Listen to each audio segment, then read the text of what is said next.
We run an infinite plane, it's never bending. We strike like 10 pin, killing all fears and breaking the tension. Gotta know the Hawks army, digging deep in the trenches. Come and join in, be adventurous. Quit being so sensitive, forget the censorship. We ain't telling fibs. Messing with the penguin. We're messing with the penguin. Messing with the penguin. Messing with the penguin. Okay, we're going to go ahead and get started a little bit early today. Today is February 20th, 2024. This is Fepe Akbar, Allergic to Bullshit, featuring Lean Dion.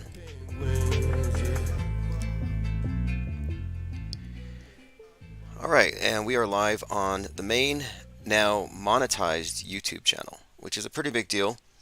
We have been demonetized for such a long time, it was becoming increasingly difficult to keep the lights on.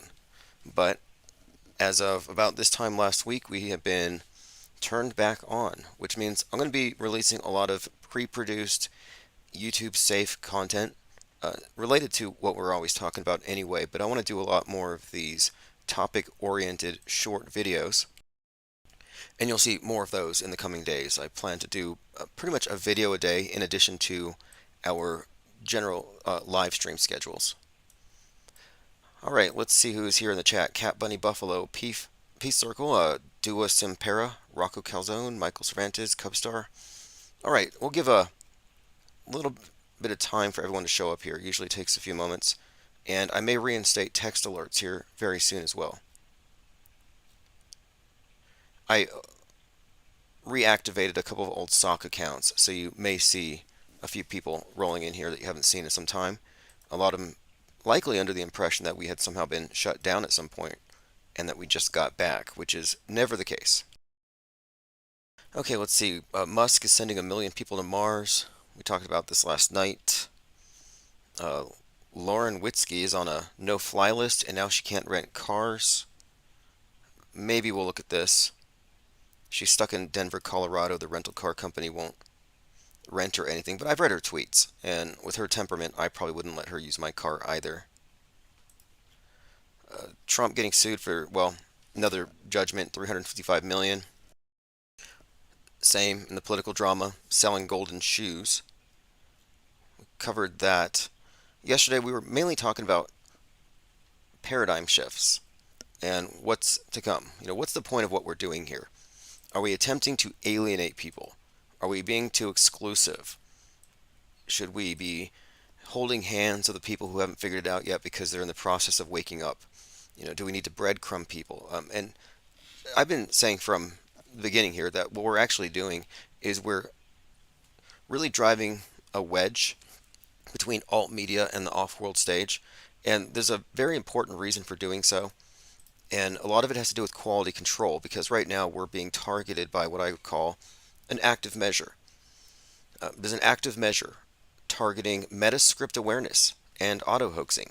We've been looking at the predictive programming, concurrent programming, for some time now. And I've been often pointing out that the truth or orthodoxy is that this is the bad guys dropping hints as to what they're going to do. But I'm not convinced at all that this is the case. Instead, it's far more likely that our prefabricated histories are acted out reality TV style on the world stage for the purposes of documenting their prefabricated history. We notice the scripting because, like all propagandists, all propaganda campaigns, it's about repetition. So the predicted programming, a lot of it is just repetition, boring those neural pathways in your mind so you accept the fake news as true when they present it. But we've been noticing patterns, we've been noticing themes. Some of it's very specific. And there is a predictive capability here, if you look at predictive programming appropriately. At a minimum, it undermines our concept of what media is. When the news stories correlate to movies produced months or years before. And it's all about the timing of the releases to the target audiences. I mean, this is all propaganda analysis. We're demystifying predictive programming. But I'm convinced now that those of us who are calling things out as fake, for example, are being drowned out by an active measure. And what I'm specifically referring to is something we saw in the lead up to the Super Bowl, where there were a lot of decoders predicting a false flag. They would say Super Bowl 59 is this many days, this many weeks from this event, therefore. It's a flawed methodology. It hasn't borne any kind of fruit. Nobody's predicted anything with it. And I've been saying for some time that gematria calculators are really just bias confirmation apps. We need to look at this a little more objectively. And so the term active measure is a term used in the Soviet Union to describe political warfare that involves espionage, propaganda, sabotage, leading up to assassination. But an active measure would be something, for example, Operation Trust. Operation Trust was a fake anti-communist underground organization, kind of like Q, Trust the Plan, another active measure. And what do these active measures do? They nullify the target demographic, false hope, false leads, false intel, false sense of security, and it fills them up with a lot of disinformation. And the QAnon movement was really quick to pick up on a lot of stuff that just didn't make sense. It was like, this is not politics anymore. Where suddenly they're looking at Trump tweets and they're saying he tweeted at 3:15. QAnon drop 3:15 has this word that aligns to this, and these words add to this number. So they were making all kinds of Kabbalistic calculations on the Trump's Twitter feed. It was insane, and it went on, it went deep. So what I'm suggesting here is we're looking at a disinformation campaign, that media decoding and false flag predictions are a big part of this. And I do not predict false flags. Again, false flags don't happen. The assumption of a false flag is the assumption that the event happens, that these are real things. And I'm saying, no, we are dealing with a simulation. This has always been the case. But why are there so many anonymous predictors of future atrocities? There's a ton of them, and they're all anonymous. Like if you had the inside scoop to some world-shattering event, why would you hide behind some obnoxious Twitter moniker? And not only this, but they're wrong all the time. Like I was with them back in the summer, and they're looking at this Trump head wound stuff. They're trying to co-opt Jurassic Liars' narrative, and they were all wrong. And the next day, I'm like, who's going to talk about this? Why were you wrong? What was flawed here? But gematria calculators are bias confirmation apps, and they can get you to prove anything, and they lead to endless failed predictions. But the result of all these false predictions has been a flood of useless information, but a flood of noise without any cohesive take. And the fact that all of these prophets think that these events are real is very problematic. And there are many of these internet prophets, and they're all saying the same thing. Trump's going to receive a head wound. He'll be crowned king of the world, possibly the Antichrist. Well, look, you can find plenty of predictive programming backing for some kind of Trump apotheosis where he becomes Biff Tannen. You can find all this. However, that's a far cry from saying that they're going to do something for real. Then they're going to play out some kind of role on a staged character. So what are we talking about? Are we talking about crisis actors or real people? Have we not seen behind the curtain enough to know how scripted everything is? And let's say it's not. Let's just pretend, let's make believe that Trump isn't a scripted reality TV show star. Let's just pretend he's organic and he's going against the system. Well, he's got to be dumb or insulated because he has not come across any information outside of the mainstream media box. And look, politics exists within the MSM box. Trutherism is a subset of the MSM. They're not outside of that box.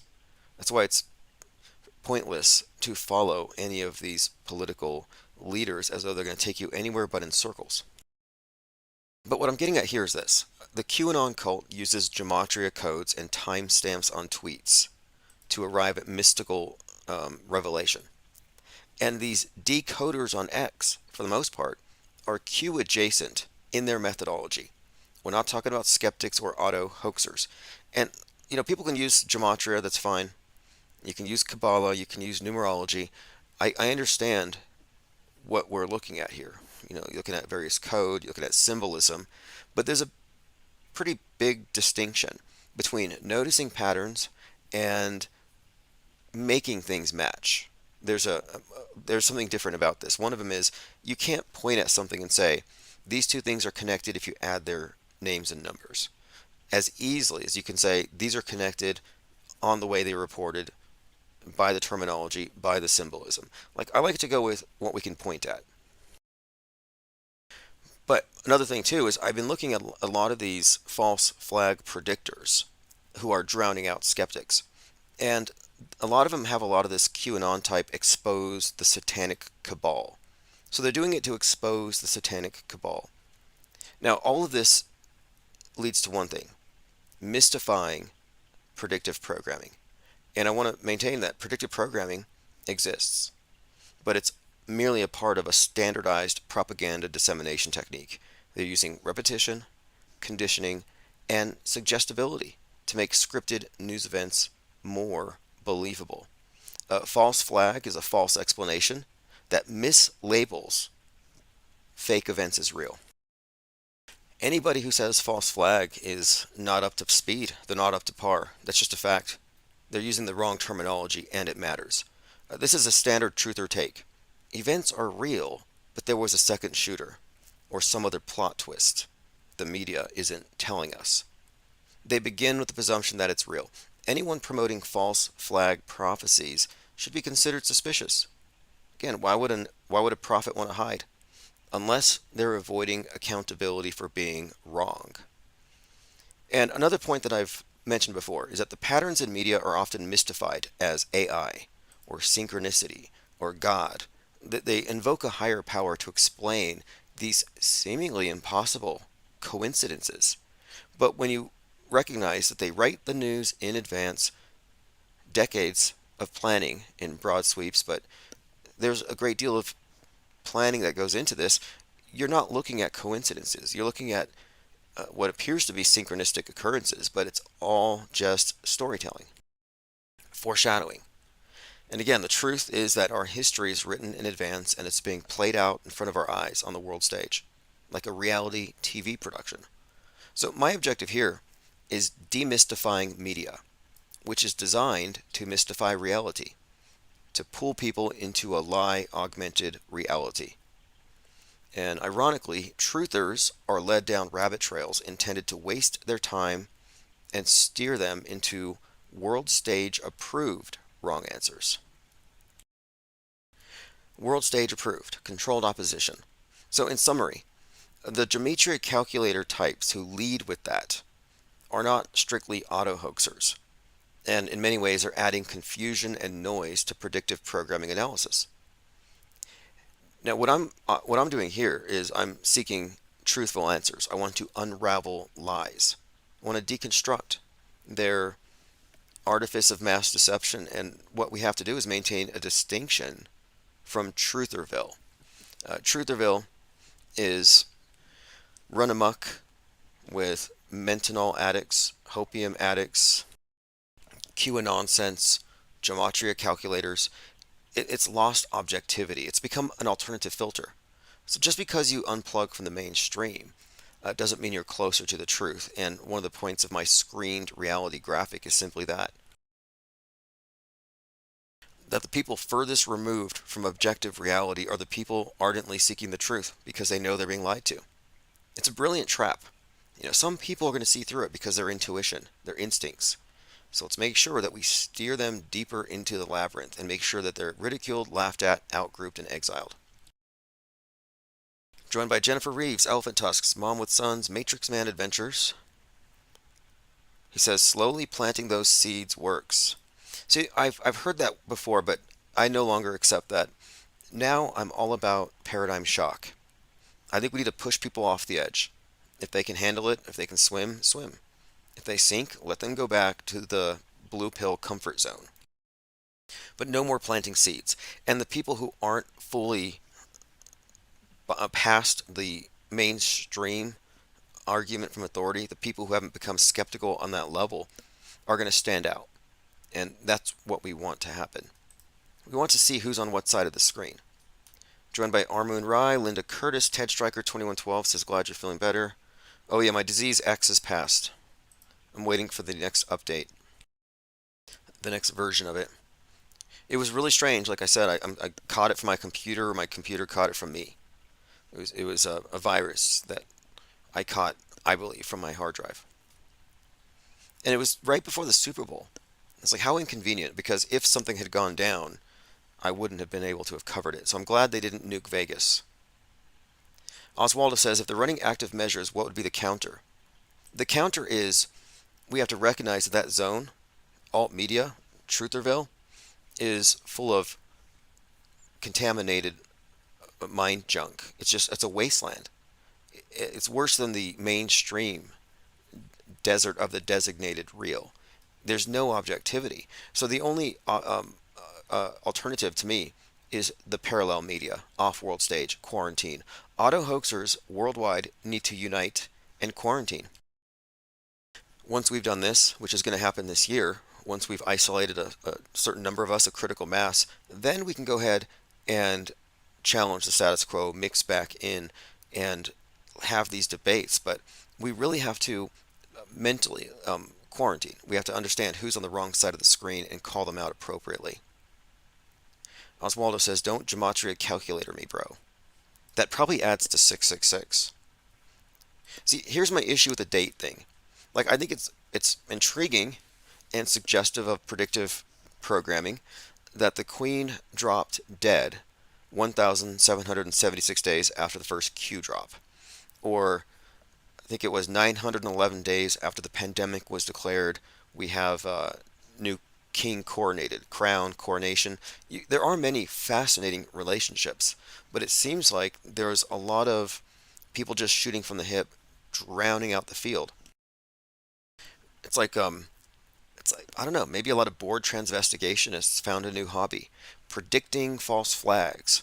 It's like, look, everybody's predicting it, so you're not even going to be able to be the one that called it in advance at this point. But it's become some kind of an awful contest of engagement bait, clickbait, and the thing of it is, ironically, none of the people predicting the events know the events are fake. Appreciate the super chat there. Thanks for all you do, Tim, says Symbia. Elephant Tusk says the QAnon crowd are always happy when bad things happen or rights are taken away because they've been convinced it's part of the plan. It's a doomsday cult. It's an online doomsday cult. And they're bloodthirsty and they want to see a bunch of Democrats die. But what we're doing now is we're building up. So this, and everything that you put into the super chat goes into the maintenance of the think tank, and I don't expect to have any kind of financial obstacles after probably, I think, about 6 or 8 weeks from now. We should be completely caught up and it'll be routine, just like it was in the very early days of the IPS. And that's really the reason they demonetized us. They try to make it difficult to network. And what we have here, the think tank, is a network, and it is the ground zero of a separate body, the parallel media, not alternative. We're breaking up with the alternative media, and they're going to hate that. They're not going to want to let you go. Even though they hate you because you're just an auto hoaxer, they're not going to want to let it go. Especially if they get some kind of inkling that you're right. Because then they have to admit where they've been wrong. And if you can't admit that you're wrong, you're not going to get anywhere. Like, I've been wrong about a lot of things. I used to sit around with roommates watching the ISS footage thinking it was real. And I was even a computer animator at the time. I was doing Final Cut Pro, special effects, green screen, and here I am, bamboozled by NASA tunes, by the religious art of the Church of Nasatology.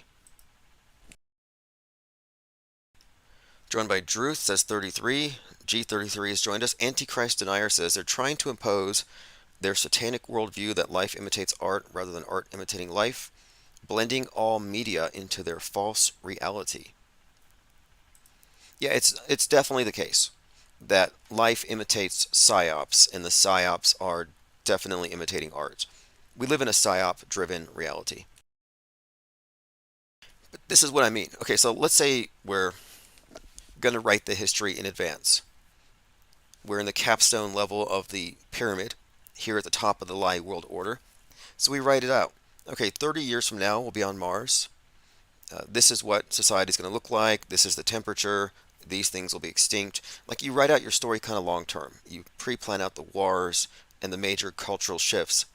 Then, since you already have your news written in advance, you have your actors who play it out on the world stage, as unlikely as it all is.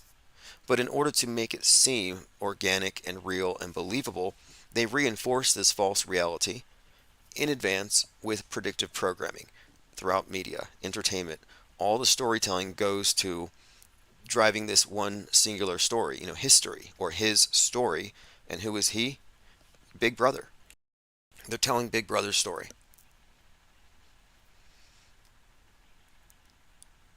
Antichrist Denier says they've convinced people to see that real life is like a movie, that public consciousness has been conditioned to accept the false reality as true.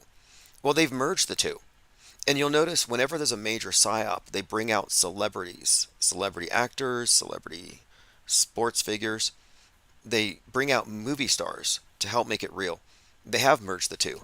And I think this is one of the secret meanings behind 9/11, the two into one, the alchemy of Stanley Kubrick's work with 2001 A Space Odyssey, again 2001. It was all a reference, I think, to the merging of the two worlds, the movie world and the real one. Man merging with the monolith. All of us having our realities filtered through our handheld monoliths, our iPhones, our little black mirrors. And what we have done is we have accepted the screen as an argument from authority. It's like a Bible. Many atheists are like, oh, I don't believe in God, I don't believe in Bibles or devils or flood myths. That's silly. But they believe in global warming. They accept an argument from authority, and they have accepted essentially what I would consider to be a religious paradigm. It's just dressed up as science. I think all we're waiting for now is for Gaia to make some kind of a personal manifestation, perhaps as AI. Dewis in Paris says IPS is the equivalent of someone in a movie theater reminding viewers it's only a movie. Yes, spoiler alert. We're offering spoiler alerts for the world stage. And it is very much like Mystery Science Theater. If you look at the premise of that show, people are kidnapped and held hostage by hostile aliens, forced to watch bad science fiction until they go crazy. Does that not describe the modern world? Bad science fiction till we go crazy? That's what NASA is, bad science fiction, to take you out of reality, which is making you crazy. But you look at these big events, like the moon landing. These big events, what they do is they synchronize mankind's attention, and they get man to believe the same thing. These are psychological operations, perception management operations, but every time they pull off a worldwide phenomenon like a moon landing or some kind of big event, it synchronizes everybody with the movie. We're all on the same stage. We're living in an alternate reality game. Cygirl says, if cops plant evidence that's not a frame-up, if they stage a psyop and blame it on MAGA, it's not a false flag. Because we don't say false flag, no one to blame. Yeah, I get rid of the word false flag or the term, because false flag implies that people actually died, and it exonerates media. We have to look at the media. It might even help to look at the mediation process as an active psychological warfare against mankind waged by the power elite. And if you look at media and entertainment as mind control primarily, then from that perspective, these aren't really false flags. These are simulated events, and the news media is the production company. When you call it a false flag, you can give the impression that a real event happened and the news is reporting on it. But we have to remember, the news isn't reporting on these big events. They are producing them. They are not witnesses. And if we give them that objectivity, you give them plausible deniability, we give their version of things too much reality. So I dispense with the term false flag. I'll use simulated news event. Even the term psyop has been appropriated. Recently Musk has been toying with the idea of news being fake, just jokingly saying, I can't believe still that people believe the news is real. And this is Mr. It must be real because it looks so fake. Like he's got to be he is an insider. You can't be that high within this cult where you're involved in the space program and not be aware of the big deceptions. Doesn't mean they know everything, but there's a certain point where they lose plausible deniability. Nobody's dying, nobody's crying. Yeah, that's kind of high security level. You have to have a high security clearance to have that information. Most people don't know that.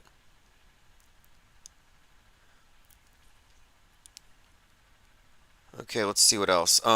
Cygirl says, by not saying false flag, we confirm nobody's to blame. No, here's the thing. False flag is a scapegoat red herring, and it distracts from the fact that nothing happened. Who are you going to blame for nothing for something that didn't actually happen? This is what I get into these conversations with certain people who are like, well, we think Israel did 9/11. And I'm like, well, 9/11 was a movie production, and the entire every government controlled media company, they all participated in it. This was a global phenomenon, but it was a movie.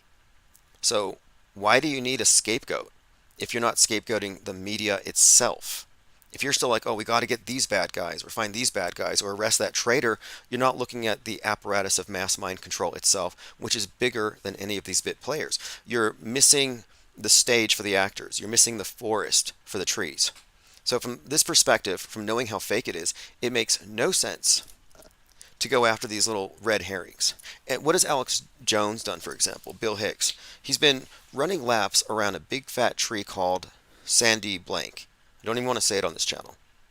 And people think he's fighting the truth. No, he's not. He's obfuscating the fact that there's a forest of fakery, but they get you looking at one tree because you're chasing one guy with one smelly red herring, circles and circles and circles.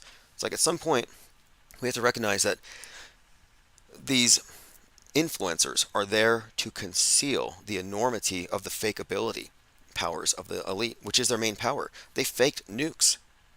I mean, it doesn't get much bigger than this. They convinced the world that they can push a button and blow stuff up. They've convinced the world that they have godlike powers. They've reorganized geopolitics on this premise.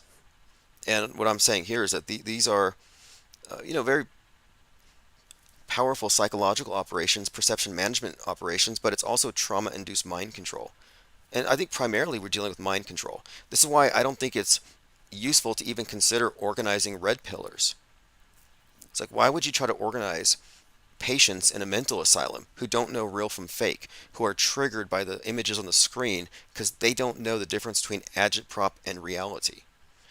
I'm specifically saying that auto hoaxers are the only true media skeptics. There is no skepticism within the mainstream or alt media of their own stories. They don't begin at a place of skepticism. They begin as auto believers. Auto hoaxers are skeptics and need to quarantine and step back from the screen. And those who are on the wrong side of the screen, enjoy the nightmare. Enjoy fighting a losing game, because the only winning move is truly not to play.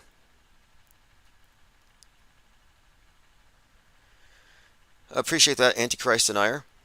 Support there via Venmo. Appreciate everyone's help here, everyone's comments, everyone's contributions. Especially people who disagree. If it wasn't for disagreement, I wouldn't have arrived at certain conclusions, because I examine disagreements. People are like, what are they spraying? You can't answer that. I'm like, wait, there's got to be a trick being played here. Oh, I get it. What are they spraying? Loaded question. Shifting the burden of proof. Ignoring voluminous material and research that suggests that the official version might have some substance to it. You can't make a argument or a claim without accounting for what's already there. You can't just dismiss it and make an argument from ignorance. I mean, you can, but it's not something you can intellectually stand by. So I'm glad that I've had plenty of people to oppose my opinions, because again, it's about fine-tuning the arguments, because what we're doing here is we're navigating our way out of a labyrinth of lies. Antichrist Denier says, it's hard for people to believe that all the world leaders are in on the lie. It's as simple as this. Why would the controllers relinquish their imaginary powers? Okay, look, it's not an exaggeration to see we live in a global doomsday cult. We live in the end times. The first time someone told me they believed we were in the end times, I thought, sad, naive, backwards, archaic. These are the words that came to mind when this guy said, I believe we're in the end times. I was like, how sad is that? Not only that, but just how, I don't know, I guess arrogant. You were born at the right time, that it's all going to end just for you. But at first I thought this is just a byproduct of an old operating system, a religious paradigm. But then the most up-to-date scientific minds of the day believe we're in the end times, that the world's going to end in 9 years if we don't get rid of our carbon emissions or whatever it is. Got to give Al Gore more money, give the WEF more power to regulate, or we're all going to die. So the end times thing is built into our modern paradigm with plausible scientific ways it could happen. Rocks from the sky, atmosphere igniting because of nukes. They have all these various scenarios. So we live in the end times already. That's given them tremendous power. I would say that reducing our frame of reference in terms of time is the equivalent of even truncating our view of the world in terms of space, reducing our ability to move around. They're constraining our minds, limiting our options. And much of the worldview formation power of this ubiquitous screen isn't in telling you what to think. It's in selectively choosing what you're paying attention to. That's pretty much how it works. It's about narrowing the range of options, but setting a frame of reference. And the difference between the skeptic and the blue pillar or the truther is that the skeptic's frame of reference doesn't begin with the internalized concept of the world that they have prepackaged for us. Their lie augmented reality doesn't have to be your primary source. You can have your own senses. You can live in the meatverse and recognize that the metaverse is an augmentation. It's a filter, not a window to the world. It's actually the new hoodwink. If you look at the symbolism within the Masonic context, the people outside the temple who haven't seen the light are walking around with wool over their eyes. They are hoodwinked, purposefully kept in darkness so they can be ruled over. And my contention is that right now, the masses have a hoodwink, but it's clear. It's your digital veil, as I think Salty Siren called it, which is a great way of describing it. It's like a filter. Okay, let's see here. Antichrist says, if they have convinced everyone they have the capability of destroying the world with the push of a button, they have complete control over the subjects. Obedience through fear every single time. Yeah, and I'm like, when are they going to do it? When are they going to remind us? When are we going to get another example of how powerful they are? It's like some truthers actually get kind of let down. They're like, oh, we were really hoping that the Super Bowl would have been nuked. We were really hoping this would happen. And I kind of understand where they're coming from with this. Like, you want some kind of conclusion. But I've kind of arrived at this. And this is from Saul Alinsky's Rules for Radicals, number 9. The threat is usually more terrifying than the thing itself. Imagination and ego can dream up consequences more than any activist. Perception is reality. Large organizations always prepare a worst-case scenario, something that could be furthest from the activist minds, and the upshot is the group will expend time and energy in creating the direst conclusions. Anyway, his point of it is, the threat of the thing is more terrifying than the thing. You know, you look at these videos, they scare you when you're a kid. They kind of hold that over your head. DNS561 says the existence of Appleman charts and their use doesn't disprove a phenomenon other than simple condensation trails. No, the existence of the Appleman charts reveal that condensation trails are climate dependent. Now, are chemtrails climate dependent?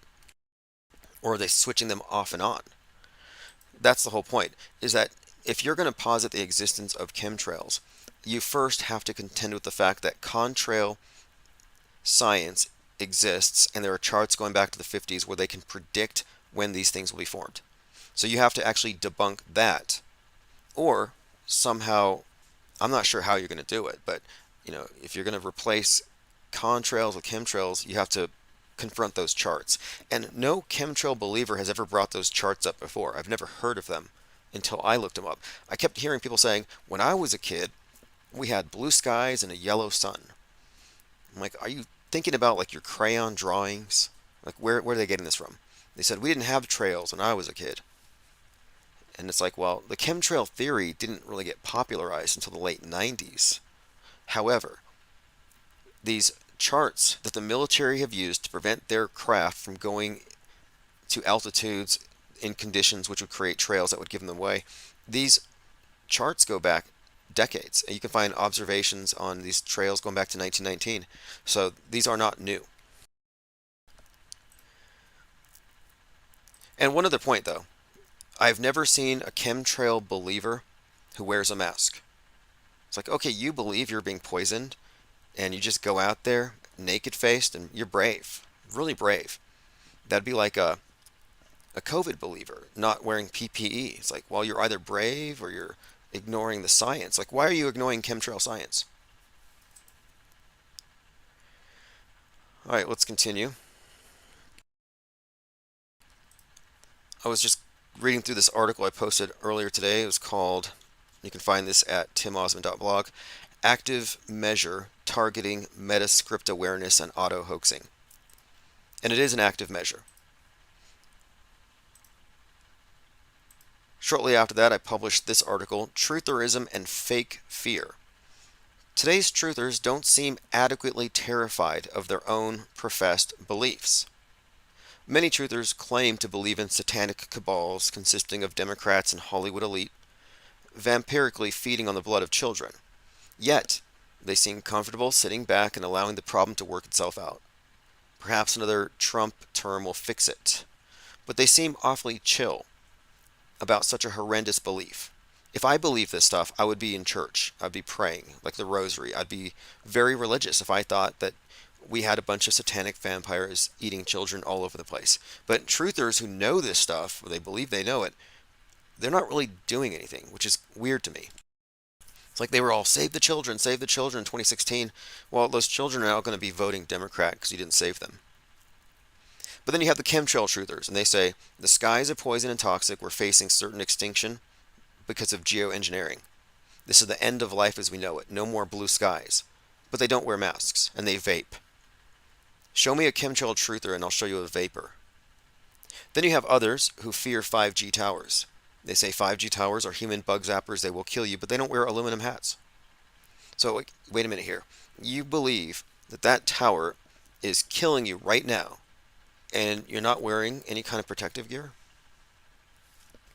So how can I take a threatening proposition seriously if the person telling me to be scared is not acting scared? They're not really selling it to me. Some truther yesterday said, well, I'm not afraid, I'm just warning other people. Okay, wait a minute. You're not afraid, but you're warning other people because they should be afraid. Again, it doesn't quite make sense.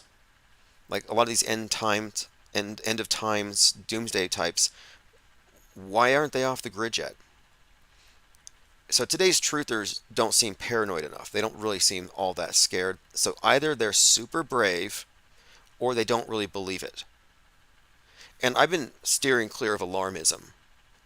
End times, doomsday fantasies, the current fear, the current alt media phobia.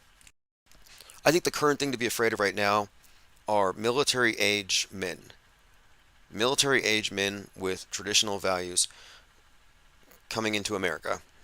Apparently they're going to go into sleeper cells and then kill us all.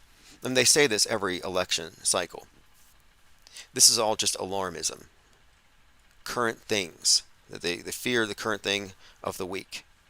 But I ask myself, why aren't they taking meaningful action? It's almost like they've been conscripted to be carriers of targeted propaganda messaging, which got me thinking, maybe they are the target. Think about it. If we're living in a situation where we're all being targeted by propaganda intended to keep us in a state of fear and insecurity, well, what better way to put the people who are waking up into a state of chronic fear and insecurity? Load them up with propaganda and tell them this is the real truth, and it's just a bunch of scary crap, and it never leads to anything, and there's never a doomsday, and none of their fears ever materialize. I would say that the red pill community is largely consisting now of propaganda mules who are actually carrying ammunition in the info war that is against their own interests. And I mention this again because fear is the main weapon of this worldwide media mind control apparatus. That's undeniable. So why carry ammunition in a rigged info war? False flags never happen. Predictive programming is just repetitive messaging propaganda. So at this point, look, we're here. We're in February 2024. I think it's safe to say that we need to question the motivations now and the judgment of anyone insisting people died if they don't have evidence. Show me the blood. Ashley Babbitt didn't die. If that fact doesn't compute, then your reality is framed by establishment media-driven narratives. If you can't compute the fact in your bigger assessment, your wider assessment, if you can't compute that Ashley Babbitt didn't die and Trump is in on it, yeah, your head's in the screen. You're in the media matrix. And what we're offering here with skepticism is let's replace the agitated, cognitively dissonant inner war with something less reactive, a skeptical take at what we're really looking at. And why should I react when they say? They say jump? Like how high? No, I don't think so. They say jump, they say cry, they say donate, they say react. I'm like, I need more facts. I'm going to suspend judgment, and I'm not going to be shamed, goaded, or coerced into taking sides because I don't have enough information and you don't either, by design. The way they roll out these news stories, and it's becoming increasingly clear now, they don't want you to be the most informed person first. Like that last shooting at the Joel Osteen church, he wasn't there, sadly, but we had this fake shooting at his church, and a number of false narratives were spread about the shooter. And these were allowed to percolate to make everybody on the right look like they jumped the gun, like they chose a suspect that fit their biases. And then later you find out, hey, look, they were wrong. Well, they were led to the wrong answers. And this is a standard procedure. This is why I say it's better to suspend judgment. Let's not rush to come up with the full story as though we're competing with the media and regurgitating and offering a spin. No, rather, we're suspending judgment and assessing the facts. You're not supposed to suspend judgment. You're supposed to believe as fast as they can pass it on to you. Thank you very much, Cynthia. We at IPS appreciate your support. Keep shining, IPS. Oh yeah, our tank is actually shining right now. And we know exactly what we're doing. We have a plan here. We have a 30-year plan mapped out. And the plan is simply to revolt intellectually against lies that insult our intelligence. I refuse to believe BS. Like, look, you can show it to me. I'll look at it. I'll consider it. But I'm not going to download it into my mind. I have critical thinking. It doesn't work like that for me. I don't have mates. I've been inoculated against this mind war stuff, malware for the mind. Mango Penguin says, take a break from the distractions and take time to appreciate some poetry. I live by these words I share. They're brazenly honest and will give you pause to think transcendentally. Well, I'll say this. I totally appreciate the fine artistry of the world stage theater. I enjoy this work. I recognize what we're looking at. And I watch Netflix. I watch these movies. I just recognize, though, that entertainment is a subset of mind control. And I watch it with full awareness that they co-opt the best in aesthetics. And I've been really intrigued by this ISS thing. In fact, I might just go tomorrow and raise some questions at the city council meeting about the space station. I've done it before, and that video resurfaced recently and got like 1 million hits in the last few months. And I'm like, maybe I need to go back and bring some stuff up again about this thing, because there's a few weak spots in this world stage worth pointing out. And one of them happens to be the space station. And I just watched the movie about the space station. And you have to compare the special effects in the movie to what NASA shows you. It's revealing. It's a juxtaposition they'd rather not have you consider. More on that later. Going through your comments. All right, let's catch up on notes here. So my point with this, though, is Trutherville is corrupt. Media is corrupt. Alt media is corrupt. Trutherville is not pure. And not only is it not pure, but it's targeted by an active measure to completely liquefy anyone's concept of reality, where anything goes. This is worse than Mandela effect reality fluidity. This is JFK Jr. came back as Vivek Ramaswamy to be Trump's vice president. Like that's where they're getting. It's pretty bad. Now let me play a clip here because I want to show you, just as an example, where we differ from those who are promoting InfoWar. Because look, I'm not an info warrior. I don't believe that the InfoWar is worth fighting. I think it's a losing game. I'm taking an anti-war perspective. But this is typical rhetoric of someone who believes that it's all real, or at least he pretends to. And the level of agitation is what I'm pointing out here. It's entertaining, yes, I get that. But, like, is this rational? I guess is what I'm asking. This is Alex Jones talking about how he smells blood in the water, and he's like a shark. I smell globalist blood in the water. I'm like a big old 20-foot long great white shark, and I smell a lot of blood, of the political lifeblood running out of you. Anyway, he goes on one of his rants. He's not talking about eating his neighbors, but here's where it gets interesting. So I'm just showing you here. He goes on these tirades against the bad guys. And this is the gold standard of trutherism. And when we're done with you, you'll wish you'd never been born, you trash. You murderers. You've killed 20 million innocent people. You've shot up millions of children that are flopping around like dead fish dying. You are absolutely disgusting filth. But you see the power you had and the levers. We could depopulate. We could control. We could corrupt the medical system by getting them on board with it. Anyway, on and on. Depopulation, same stuff for years. And I'm saying this is all hype. A lot of it's Bubba effect, run for the hills. And I think it's fear porn. That's pretty much the bottom line. And that is the point. The point of it is they want the people who are seeing through the illusions to be plunged into a deeper state of fear. They want to make the boundaries of the Matrix unattractive. I'm going to wander and see what's going on over here in Trutherville. Oh, no thanks, I'm going back to sleep. They make it unattractive, unappealing. Why would you want to know this stuff? Why would you want to go crazy with all this information? Wokeism is just as crazy. You know, the red pill is the right version of wokeism. The wokes are just as crazy. The wokers. They're all insane. But they're insane because they've been fed a steady diet of agitprop designed to make them adopt the extremes of the political horseshoe, so they stay engaged. So the people who should be freeing themselves of the info war, of the mind war itself, are actually becoming increasingly engaged and distorted as they take sides. And let's see here. Going through your comments. Cynthia says, what are they pumping into Jones lately? He looks extra cooked. Well, there's nothing new about it. I mean, this has been his spiel for a long time. He used to cry about the New World Order. A lot of emotional appeals. And I'm just at a point where I don't see the value in it.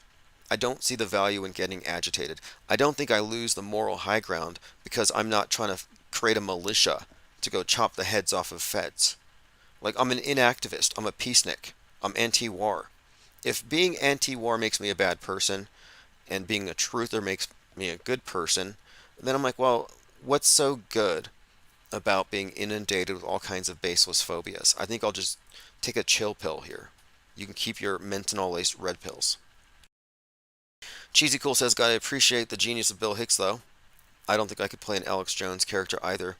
Look, if Alex Jones isn't Bill Hicks, he's funnier than Bill Hicks. If he is Bill Hicks, he's genius as a performer and all that. Like, I have nothing against him. It's just that he's a fake canary in a fake coal mine. And his job was to hide the reality of the world stage theater. I have no real interest in being critical of his work because I know where he stands. Same thing with anyone else on the world stage. I watch CNN. I know where they're coming from. I just think it's important to know where people are coming from and to recognize that truthers are on the same side of the screen as the world stagers, as the mass media itself.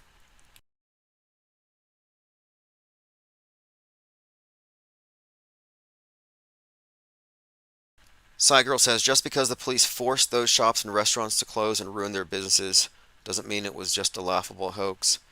Well, we don't really have free market, that's for sure.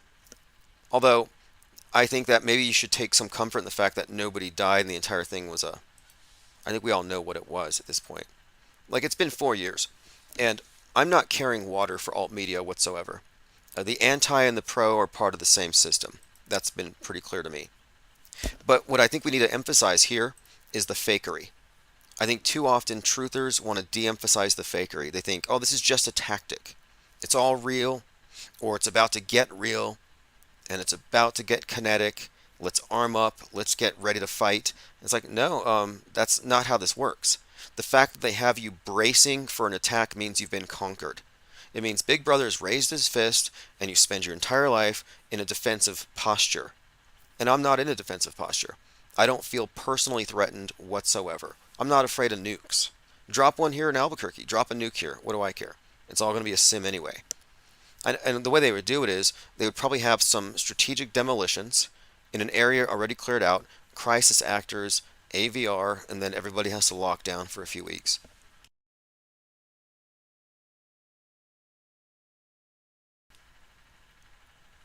But I would also let the victims speak for themselves.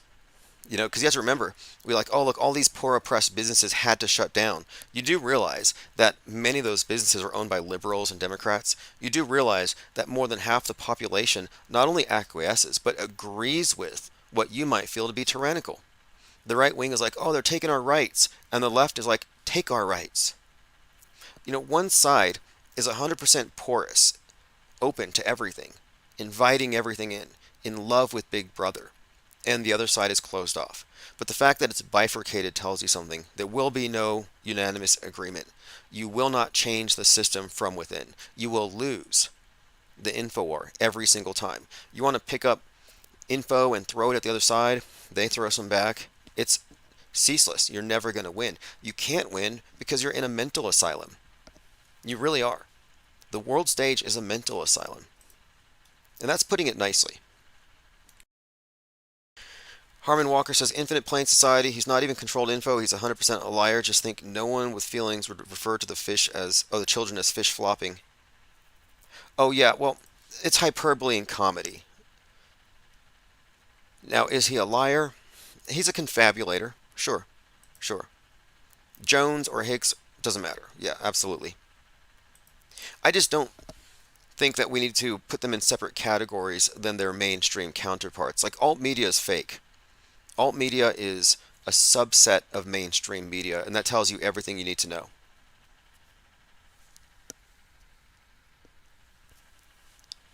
But again, I'm emphasizing the fakery because nobody else is. People want to minimize it.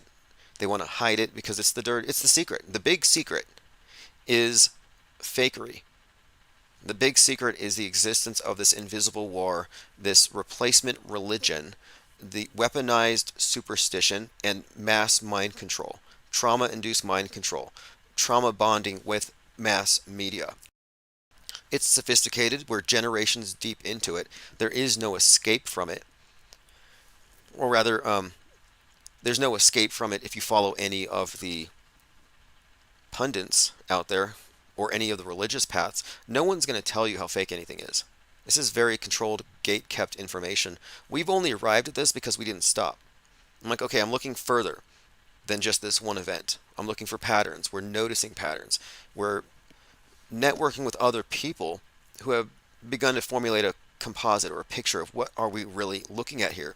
And a lot of the things that we are discussing now are things that we've arrived at recently. Like, we started to notice that predictive programming isn't just random in movies here and there, but it's thematic, it's consistent, and it is often concurrent with the shows that are being released.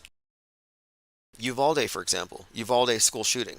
Well, you had a show called FBI season finale that they canceled. Why did they cancel it? Because the storyline matched, like 100%, it matched the shooting. In the story for the season finale of FBI, there's going to be a shooting, and this guy thinks he can prevent it, but he doesn't have a warrant. So he says, screw the warrant, I'm going to go rogue, and I'm going to save the children. And he does. In Uvalde, the children are being gunned down, until some off-duty Border Patrol guy grabbed a shotgun and took control of the situation. And this show was scheduled to come out that day. And we have numerous examples. So there's no reason to pretend like the news media is reporting on real events. They're reporting on a reality TV show called History in the making. That's what they're doing. They're creating our history real time, like a reality TV show. They have a very, very heavy-handed control over the script as it's rolled out. It's not just the big psyops that distract people, it's the everyday stuff. It's the world view formation in progress.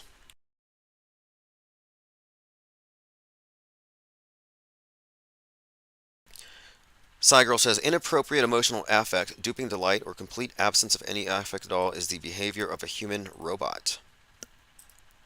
Yeah, it's definitely psychopathic or sociopathic, I guess you would say. It's a lack of self-control. You'd also have to be a control freak and some kind of an elitist to happily take part in this stuff, to be a willing participant. And I think it is an elitist thing. I said this in 2020. I'm like, you know what? I think that crisis acting is the new Hollywood. That getting movies is nothing these days. But to have a role on the world stage, that's where it's at. Like Travis Scott, Astroworld, where he auto-tuned like 9 people to death. Yeah, that was fake. Benjamin Crump was there. People were saying, I can't breathe, I can't breathe.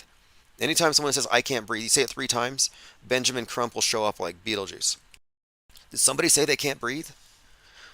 There's like 4 different events I can count where that was the catchphrase. Even that fire at the Twin Parks building in the Bronx. Anyway, that Travis Scott thing was a psyop. It was fake and staged, and we discussed that ad nauseum, but my point of it is, I think that's kind of an elitist thing, an elitist privilege, to be part of the manipulation of the mass mind, to be in on it. And I do think they have a great deal of duper's delight.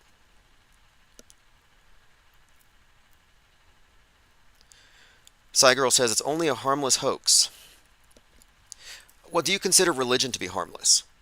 Like, here's a question.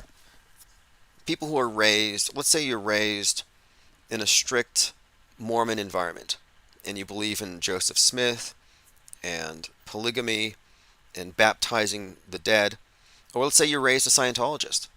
You start off as a Scientologist, your family's a Scientologist, you're cut off from anybody who's not Scientology, and your whole worldview is built on the premise that the world's going to end and we need to clear the planet of engrams. Okay, now, would you call this harmless? I would say, well, no. I think it's warped. I think religion is mind warping. I think giving somebody a prefabricated worldview and telling them that this must trump your lived experience, that this is the authority over your mind, that you are not the arbiter over what you believe, but we are.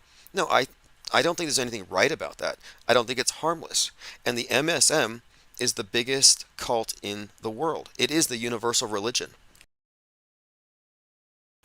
But the fact that I'm calling it a hoax doesn't mean I'm minimizing it. It means I'm accurately describing it. If you're saying it's not a hoax, not only are you wrong, but you're adding to the fear porn, the fear hype, the illusion of threat, and the insecurity. Let's just call it what it is. It's a hoax. It's not real. This is an accurate description of the world we inhabit. We live in a global doomsday cult. They get in everybody's head, and they program everybody. You can deprogram yourself if you choose to, but it requires that you remove the screen as a source of authority, basically placing yourself there instead, and then analyzing it objectively and reality testing its claims and recognize that, hey, I will not be able to believe everything they tell me because they won't supply the evidence, but the burden is not on me to believe. It's okay to be a non-believer. And what I'm doing is I'm fomenting a culture of non-belief. I don't need believers. I don't need hysterical alt-believers. I don't need the apathetic, run-of-the-mill blue pill types. What we need are thinkers and seekers who are objective and realistic and know what we're looking at and aren't afraid to call a hoax, a simulation a simulation. One of the things that is a major hang-up for truthers is they're like, don't call it a hoax because they're going to discredit us. You mean the mainstream media isn't going to see you as credible? Like, we have to stop caring about the opinions of the brainwashed.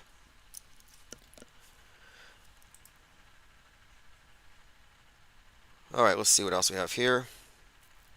Cygirl says, people who never paid attention to media propaganda were forced to shut down their businesses for a hoax.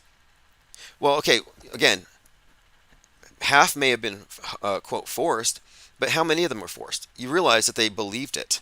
They were coerced into it. And the other half agreed with it and probably wanted to continue with it.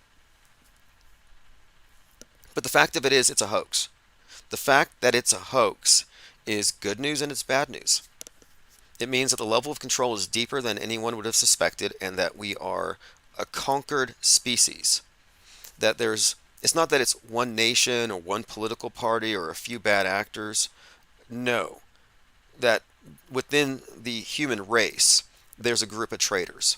There's a power elite who have managed to accrue power through knowledge disparities and plunging the masses into relative darkness. And they rule over us. That's just a fact. That's how this thing works. And the information that we have is privileged information that we weren't supposed to have. And it's very different from what conspiracy theorists believe. But also, I want to point out that if you're a good capitalist, just because they make you close your store doesn't mean you would shut down. It means you would evolve. And they didn't let that happen. For example, I saw one individual on Amazon who realized an opportunity. So he drove around to all the dollar stores and he cleared out the hand sanitizer, filled up his garage. What does that mean? It means that he can deliver a much needed product anywhere in the world pretty much overnight. And they pulled his account. They said that was wrong for him to take advantage of the event. It's like, well, capitalism happens to be a very effective way. The free market is a way to distribute goods and services. But no, they wanted it to be government centric. So what we really did see was government flexing over any kind of free market activity. But to be an entrepreneur, to be a capitalist in this world it's not ideal. But I remember immediately I started selling plague masks, to be ironic. And I did make a little bit of money off of it. I sold bumper stickers, like COVID 1984. So what I think typifies what I think of as capitalism and entrepreneurialism is adaptability. I mean, I'm running a YouTube channel as a business, and immediately they begin shutting it down. And so it wasn't just the mom and pop shops being shut down. It was online entrepreneurs who were involved in discourse. But I'm not trying to minimize the fact that there are victims in the mind war. But what I'm saying is that this is a ubiquitous world religion. And not describing it accurately is a good way to stay within it. To think that you can beat the other side or something like that. Let's see, let's continue here.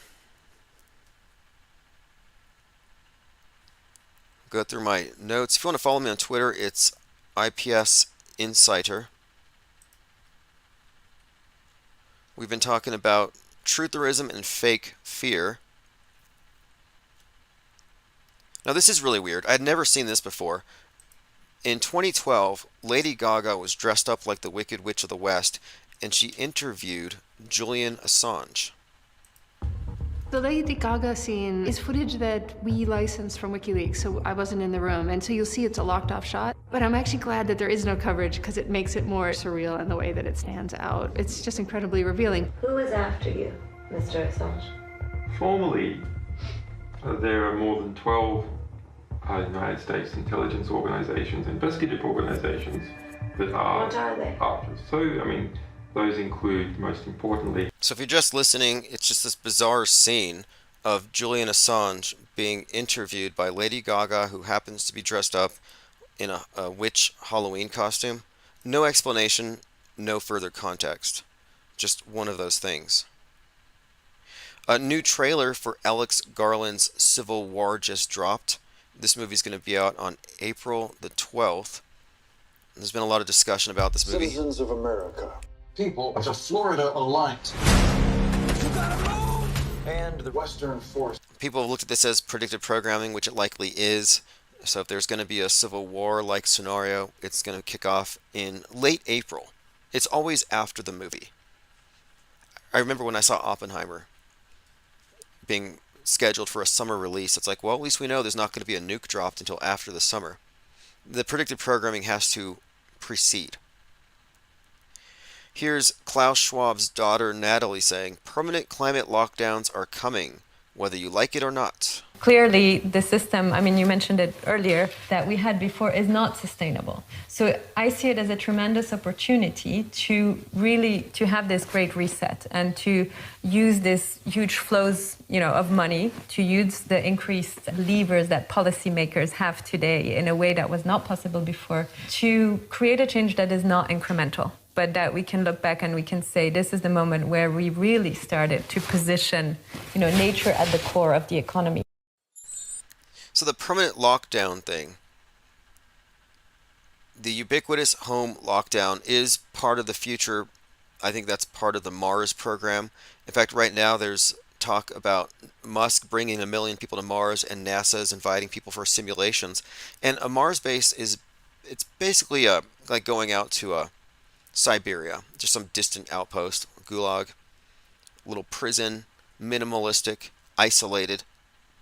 And if you look at what transpired in 2020, it was getting us acclimated to isolation, to lockdown. And I think that's the future. That's the ideal anyway, as they dream it up. And if you look at the space program, no matter where you go, Mars, the moon, the space station, a simulation, Mars base, you're talking about isolation and lockdown as a way of life. No free market, no cars, no wardrobes, no iPhones, a very ascetic lifestyle. And this is being promoted as an ideal. And I think it's fascinating because space communism is where the future leads. And the capitalists who don't believe in environmentalism believe in the space program because they think it's a result of the success of capitalism. And they follow the space program. They think this is the future. This is progress. But the space program leads to the exact utopian ideal that the environmentalists have been trying to achieve. This sustainability thing. Okay, how many of you have heard this? There's Q and there's anons, but there is no QAnon. This guy. I've heard this for some time. I've heard many people say to me, there's Q and there's QAnon, but there is no QAnon. And it's like a mantra. Well, this individual here, Alex Kaplan, has done some research on this, and he claims that this is a strategy. And what's fascinating here is there's a list of people here, you're going to hear, a lot of people all saying the same thing. A lot of celebrity truthers saying there is no QAnon. There is Q, and there is Anon. I'm Alex, the demon researcher. For the past few years, I've been covering the sprawling QAnon conspiracy theory, claiming that Trump is involved in a secret plot to take down satanic pedophiles in the deep state. And I've gotten my fair share of blowback from the QAnon community for scrutinizing its influence in our political system. Alex, Pee Wee Herman, Soy Boy, Kaplan. Alex Kaplan, you are a worthless... Okay, now a lot of these guys are mad at this Alex Kaplan, but here's the thing. Listen to how they all try to deny the existence of QAnon. That I've seen pop up since 2020. QAnon's not a thing. It's Q and the Anons. QAnon is not a thing. Quote unquote, I'm going to use quotes for this because there is no QAnon. QAnon accounts. There is no QAnon. Obviously, that's false, but it's something that's really caught on in the QAnon community. There is Q, there are Anons. There is no QAnon. It's not just randos on the internet, though. Here's Lara Logan, the former 60 Minutes star turned conspiracy theorist. QAnon is an operation that is designed to discredit whatever it is that's coming out of Q. Or take the actors Jim Caviezel and Roseanne Barr. It's not QAnon, it's Q and Anons. It's not QAnon, it's Q and Anons. And then Roseanne's in on it too. Such thing as QAnon. There is the Q board, the Q drops, the Q map, and then there are anonymous people. There's no QAnon. And here's Jim. There are so many people that say this, and it's ridiculous. There are so many accounts that call themselves QAnon, but this is something that stems from a Q drop, I believe, where he says it's time to go undercover. There is no QAnon, but it's gaslighting. Watkins, the owner of the message board site where QAnon is based, making that same argument in a deposition before the House January 6th Select Committee, telling them, quote, the reason Media Matters and George Soros invented QAnon is to make a boogeyman. Hey, Jim, appreciate the flattery, but I promise you, I'm not that ambitious. Pee Wee Herman, that was a great... It goes on, but this is a strategy, and I'm pointing out because I've heard about this very often. There are even people who call themselves, QAnon Bob, QAnon Joe. It's like they kind of missed it. Like, here's an example. This is an individual who goes by the name... This goes on for 10 minutes. I don't want to play too much more of it, but there are so many people who repeat this mantra. Really about John Sable, known online as QAnon John. Given his online nickname, the QAnon community's undercover strategy put him in an awkward position. So he actually told his followers the truth, writing that, quote, the mainstream media started using QAnon to write damaging hit pieces.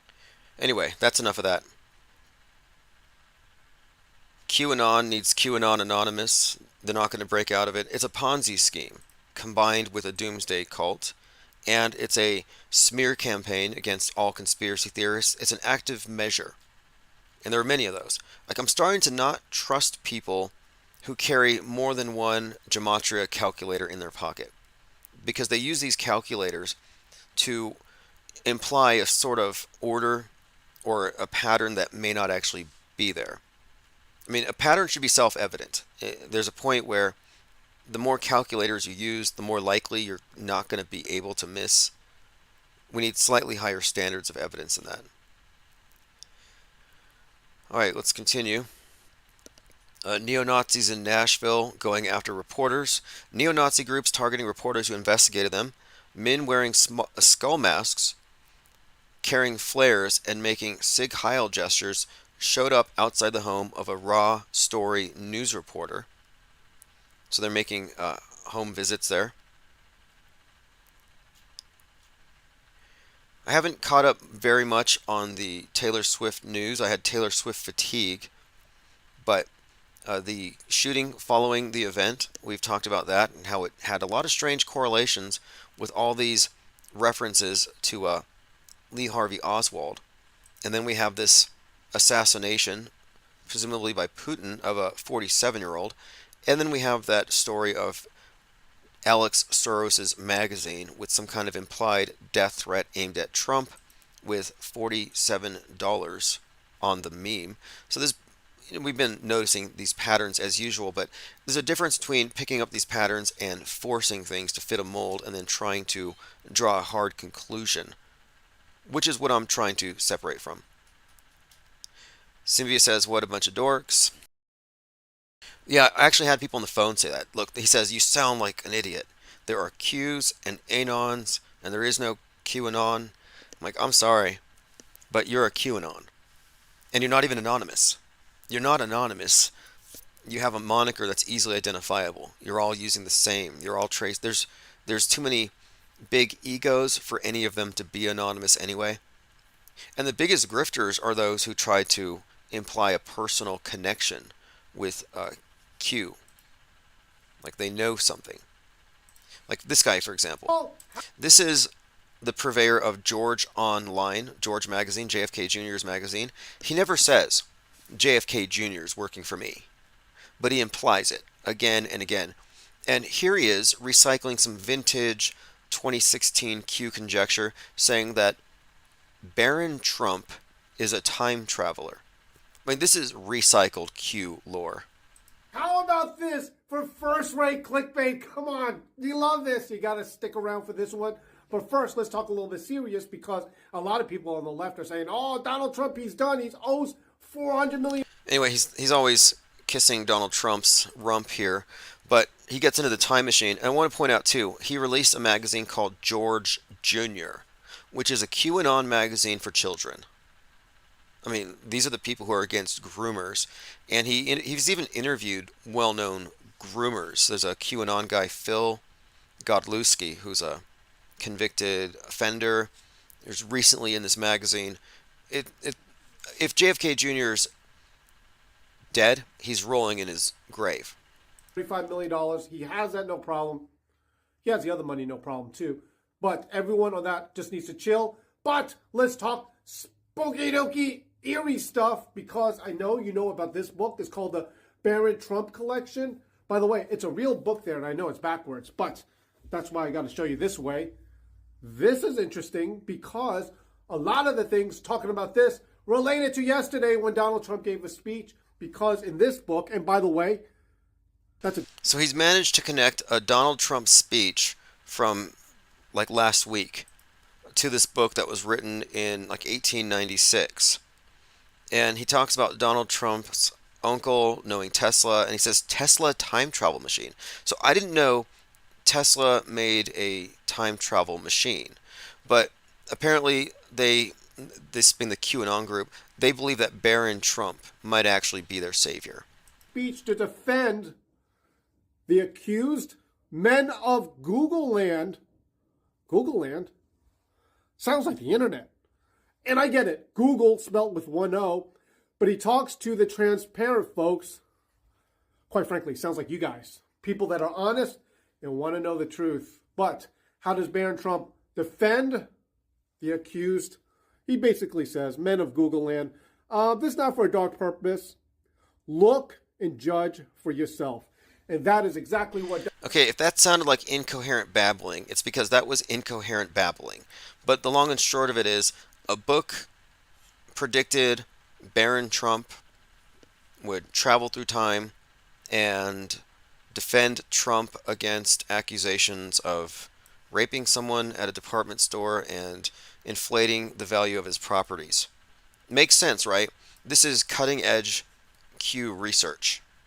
And this is a guy who put out the magazine George Jr. So if you have children and you want them to listen to this garbage, get George Jr. There really hasn't been enough coverage on this individual and this grift. He's one of the biggest grifters out there, and there hasn't been a lot of beef between him and George News, who we're more familiar with, but I happen to think they know each other because both of them were in the Trump White House at the same time. Okay, let's continue here. Going through my Twitter feed. Again, it's IPS Insider. One of my favorite channels to follow is Les Luthor, and he uses the term illusion warfare because PSYOPs has been taken over. A false flag is a misnomer, and nobody should call anything a false flag without evidence. But he refers to this as illusion warfare, and he points out how they create these. It's perception management is what we're really seeing here. Bringing the fictional theater to your street, it's an age-old effective tactic, deception, illusion warfare. We've talked about dummies, dummy tanks, wooden tanks, fake military bases, dummy rocket launchers. Decoy operations are very common in the military. And the question is, are the Russian soldiers putting up dummies to trick Ukraine? Is Ukraine using fake rocket launchers to trick the Russians? Are they tricking each other? How are they tricking each other if we can see both sides tricking each other? Like, obviously somebody's going to tell one of them, hey guys, nobody's falling for it. Well, the truth of it is, they're both staging fakery, and they're tricking the public. I think that's really what the bottom line here is. Ubiquitous fakery. We have to kind of stop looking at this in the frame of different sides and recognize that it's extremely unified and monolithic. Everybody agrees that we're going to Mars. Nothing else matters at that point. They're going to start shipping you off in your Hyperloop simulated space travel to your future space communes, which are actually beneath China, where you'll be farming potatoes to work off America's debt as unwitting slaves in fake space. I mean, I think that's the end result of all this. That's where it's leading us. And I'm not going to stop anybody. If any of these gloobers, these glurfs, want to go to Mars, I'll help crowdfund it. You know, you want to go to Mars, fight the flat earth? Show me your GoFundMe and I will contribute and share it. Like, please go to your simulation Mars base where you'll be in a Truman Show and you won't even know it. I think that's the end game here. I mean, isn't that where we are already? What's the difference? The difference is moving people into fiefdoms. Neo-feudalism. Nicotrama says Les Luthor is the only other channel worth following. Well, we have to maintain this line. And it's not even a line, it's a screen. You're on one side of the screen or the other. You're in the MSM box. and that's your frame of reference primarily. Or you're in your own body. You perceive for yourself, and you recognize that that black cube is a reality augmentation device, and it's a filter, and it gives you insight into what's in everybody else's heads. It's merely an optional worldview, like a Bible. You don't have to internalize it. But this is the state religion, and the World State Church's Bible is that black cube, and they would prefer that you internalized it. That you don't even need to think for yourself, just put that thing up against your face. Strap it to your head. Joined by X322. Thank you for joining. Violet, thank you for joining. DNS561 says, who wouldn't want to be in a Matt Damon movie? Farming potatoes on Mars, exactly. That's your future. And I think it's ironic, though, that the people who believe in capitalism and freedom are the first ones who think that the future and progress that we're going to race for, if we can just get rid of government regulation maybe and have more freedom, it's going to be Mars. Let's go to the moon bases, progress. Let's enter the next stage of human evolution, driven by technology.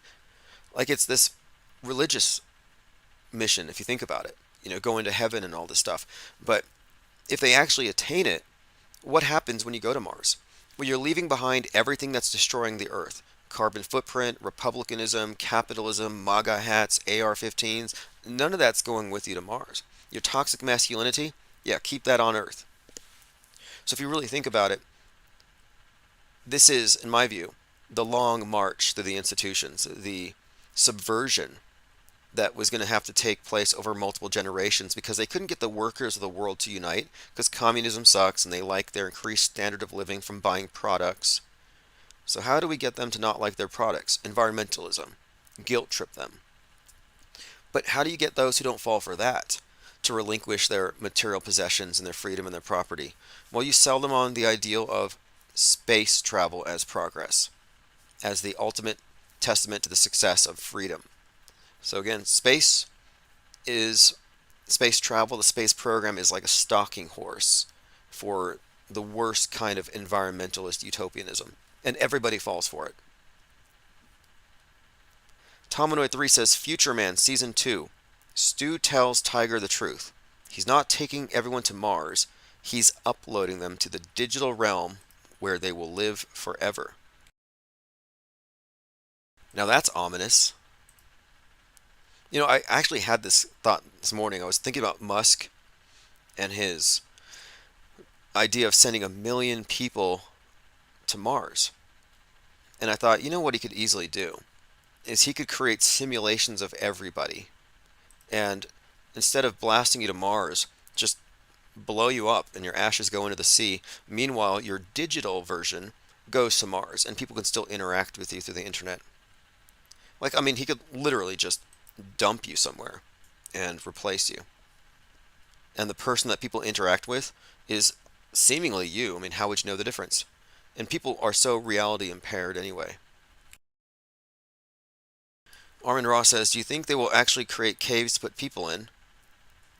So they think they're on Mars, or will they do an ISS 2.0 with only actors and have people here wanting the trip? Good question. I think the answer is they have already created the caves. I think there's even a $500 million Mars preparation base in the UAE. And I know China has, there's a few. Okay, so here we have the Emirates Mars mission. They have some kind of a base. I got to find it. Construction of Dubai's Mars Science City, announced in 2017. And I know there's a Mars base in China. And it has to do with it's kind of like an elitist thing, which is kind of funny. If you're rich enough, you can go pretend to be on Mars. China Mars base on Earth bringing unbelievable results. China builds Mars simulation in desert to train. There are already Mars bases.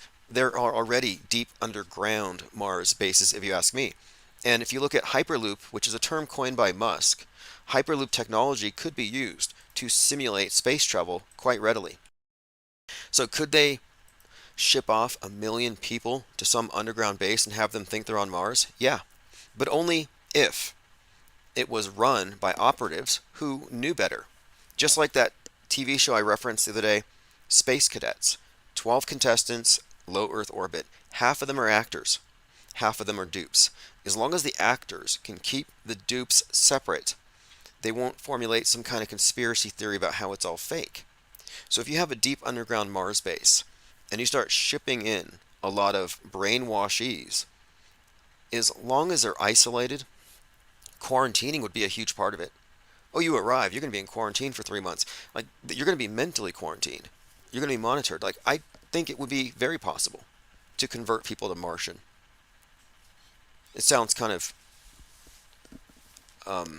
dystopic, but yeah, I don't think it's outside the reach. Mango Penguin says it's easier to fake it down here than make it up in space. I don't think the intention was ever to take us to space anyway, but to sell you on idealism. There's a book called Red Star from 1906. It comes from Russia, and it's about building a perfect communist society on Mars and then demonstrating how good it is and exporting it back down here to Earth. So it has always just been a way to build a perfect model in our minds. So the objective here is to make Earth Mars, not taking you to Mars. If they can get you to accept the premise that this is the ideal way to live, then you have to ask, why aren't we living that way on Earth? Why are we just going to kill Gaia? It's about a paradigm shift. It's not a coincidence that the New Agers call this the Age of Horus, which they associate with Mars. We're entering the Martian age, where Earth is going to become Mars. And what does that mean? Green. Locked down. Ubiquitous lockdown, because we worship Gaia. Basically, it's going to be the sustainability model, primarily, reducing your carbon footprint. Ubiquitous home incarceration, because you're somehow a carbon super spreader. I've heard some ridiculous arguments from some people who say it would be easier to go to the moon than fake it. If you hear any arguments like that, it's because it's like the new talking point. It's also ridiculous. It's a talking point because they're trying to, I think, dissuade people from including movie magic. Movie magic has to be included as a tool available to manipulators whenever we're looking at any mediated event, and this especially includes NASAtology's cartoons. The Fifth Buddha says, I believe the flat earth model is a workable model. Is it a model? Or is it just a question? Or is it just the conclusion you reach when you don't use a filter? Because you've never seen the curve. A lot of people claim they have, but they're curverts. The curve is in your mind. And that's why the question is so fascinating. That question itself tells you where somebody is with regard to the monolith, the monolithic media. Which side of the screen are you on? Because if you're on this side of the screen, you can say, I don't know. If you're on the other side, your default is the default answer you've been given. So you don't know, but you're going to say what you've been told to believe. You don't rest there with a question, because question marks are offensive in a society where you shouldn't have any questions because they tell you everything you need to know. But we are taking a step back, suspending judgment, and as far as I can see, it's flat and stationary. As far as any concept of it being otherwise, that is only arrived at exclusively through the screen. So we have to put a lot of trust in the agencies that are constantly lying to us with visual lies, that they're not lying about this one thing. And it's not my fault, it's not your fault, that they don't provide credible evidence. Like, they didn't meet the burden of proof. That's on them. You're not required to believe. It's okay to be a non-believer. Being a non-believer does not make you a denialist. And when they call you a denialist, it's merely a pejorative. They are, in fact, augmenting their realities with something they can't substantiate, which makes them liars, to be quite honest. Thank you, Nicotramus. We at the IPS support this, and of course, everyone else here supporting this channel. We are going to keep this thing growing over the next few months. I mean, this is the year, I think, that we're going to see the most activity in this arena. If there's any chance of forming a viable splinter, a parallel media, it's going to be this year when people lose their minds attaching themselves to the bread and circuses of an election year.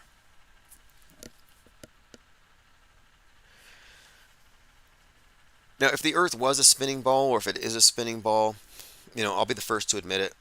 But for me, it's really a matter of having a standard of evidence, and it's not simply one picture that can do it. They also now have to explain away everything that would contradict their claims to be viable witnesses, people who aren't involved in deception. And my background in video editing is all it really took for me to start asking questions, but there are just too many questions. And the one that really has me today is and this is something anybody can look at, and I'm going to mention this very soon, probably at a city council, because I watched the space movie ISS, and I was looking at how they created the illusion of spacewalks, and I compared it to the NASA spacewalks, and it's very obvious. And once this is said, anybody who hears it will be forced to reckon with this. You can't deny it. The spacewalks are shot underwater, and you can prove it by looking at the lighting.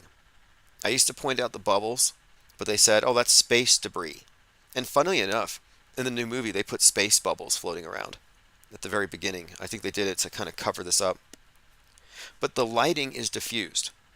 And the light diffusion, the light loss, is 100% consistent with light loss you get in underwater nighttime video footage. So if you go underwater at night to film manta rays at the bottom of a lake or something, you're only going to see so far because the water is going to diffuse the light. And that diffusion that limits how far you can see is evident on spacewalks, but only on their videos when they're moving around. Their still photography you can see forever. You can see the Earth down below.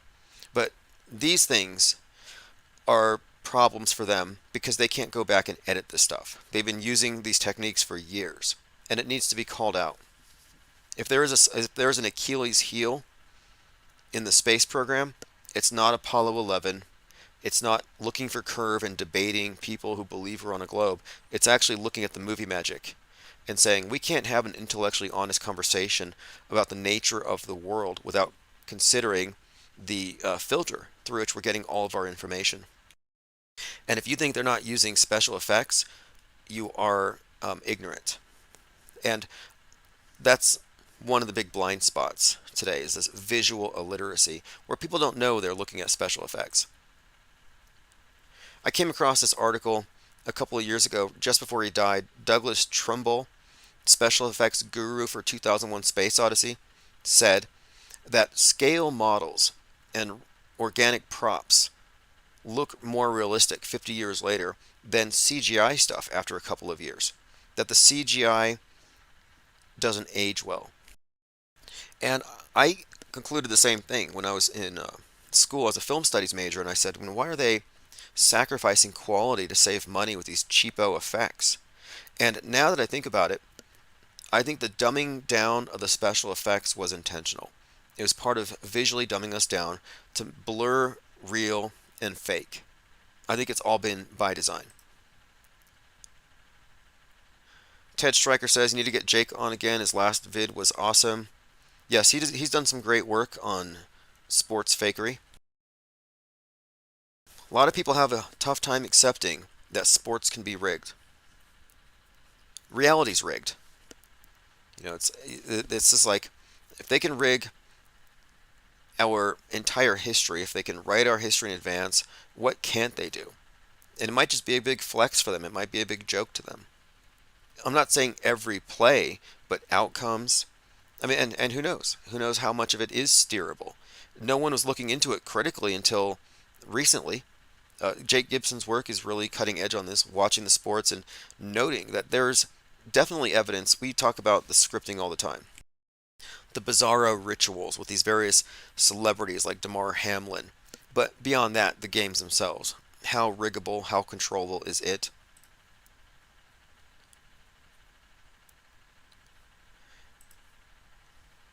And people are like, they're going to take our guns. That's why they're faking events. And they get all these explanations. And I'm like, look, they've already taken our minds. They're not going to take your guns. You've already been disarmed in a way that's far beyond what you would be if you didn't have your fetish weapon. Like, I'm not trying to be pessimistic about it. I'm just being realistic about it. And the reality of it is, we have been basically born into bondage, as they describe it in the Matrix. Check this out. Red Maven posted these 2 images of Ye. She says they're trying to make it more obvious with a laughing emoji. Look, I don't know how many of you use laughing emojis. I mean, I like emojis. I don't have a problem with them. But I've noticed that a lot of the QAnon types are always throwing these laughing emojis as though it helps them appear to be more certain about their conclusions. And I'm annoyed with laughing emojis just thrown out there when they're wrong about something. So in this case, you're supposed to believe that they replaced Kanye. And all this tells me is that this person knows nothing about camera focal lengths.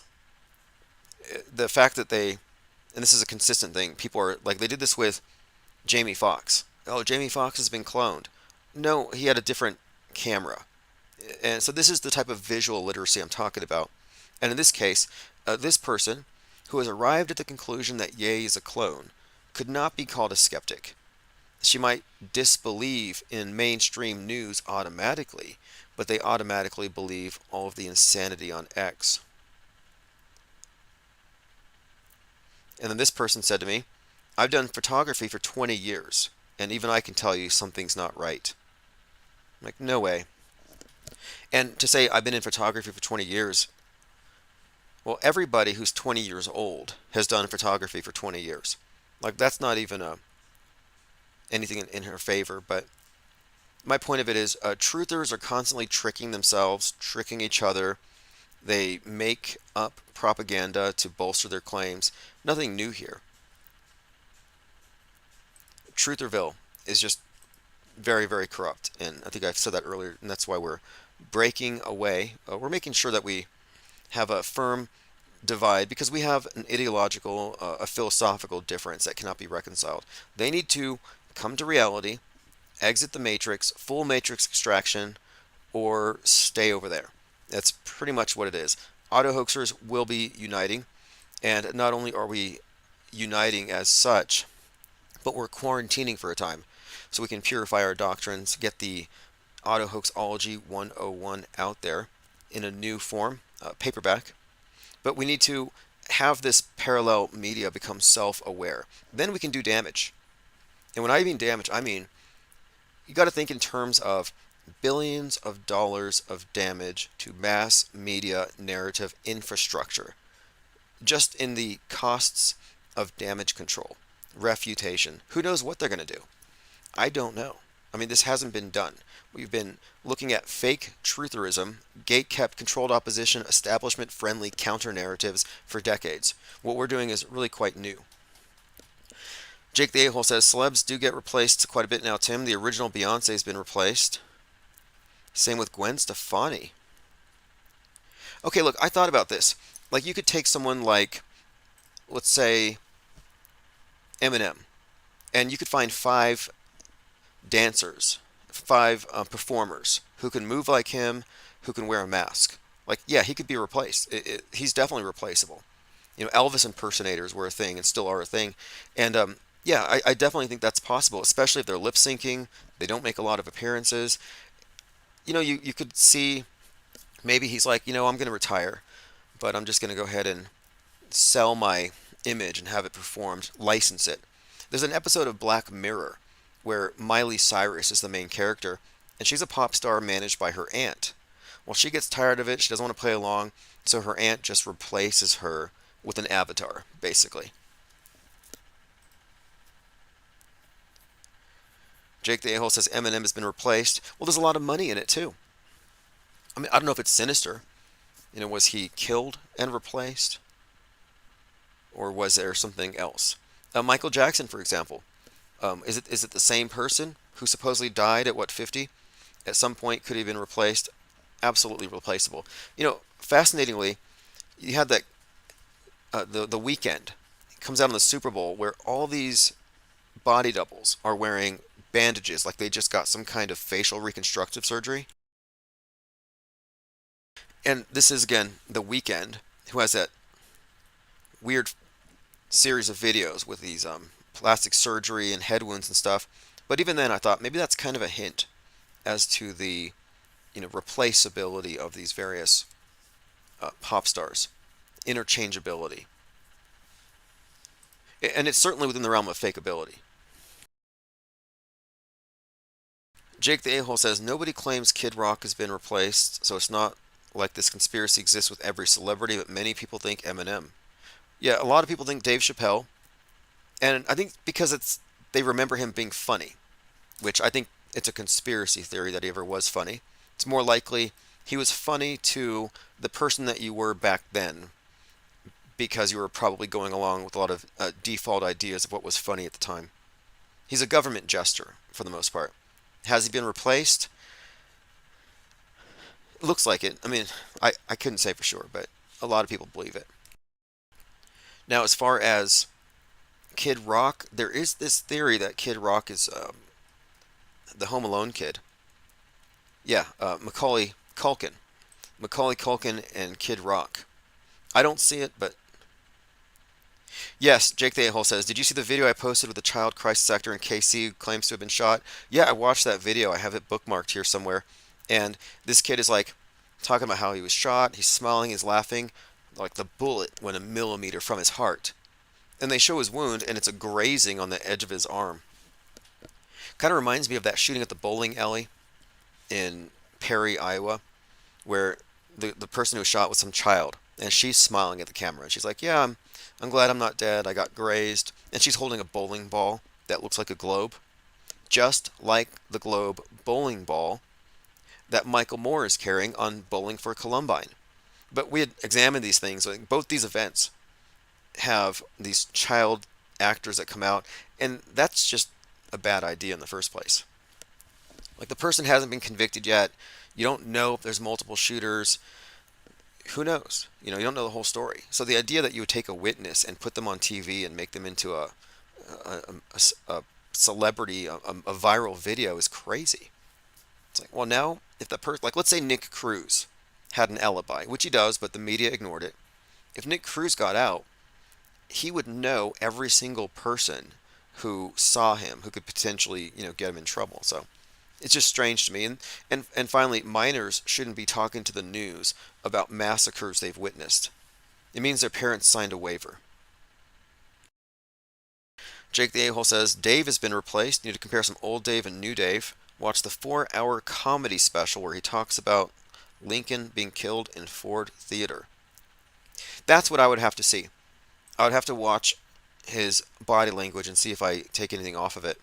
Because I think he's kind of leaden these days, like really rehearsed every move, and it does seem somewhat contrived. You also have to account for plastic surgery and all this stuff as well. Kevin Moring says Donnie Darko and Back to the Future numbers adding up to the eclipse date. Well, what's worth exploring here are the connections between Donnie Darko, Leave the World Behind, and the eclipse X date, which is 4/8. Fascinating connections. The map with the X through it, Matt Perry's death date and his character's birth date. There's quite a lot there, but that movie has a number of fascinating Donnie Darko tie-ins. But these various events and these child actors are just indicators of how I think you have to be born into these families. They got to be connected.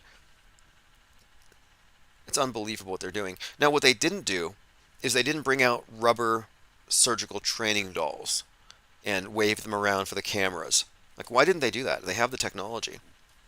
Just order up 11, I think that was 11 little rubber toddlers, cover them in theatrical blood, and fake cry for the cameras. Do Us in Paris says, Bill Jones just turned 50. Come on, we know you're 63.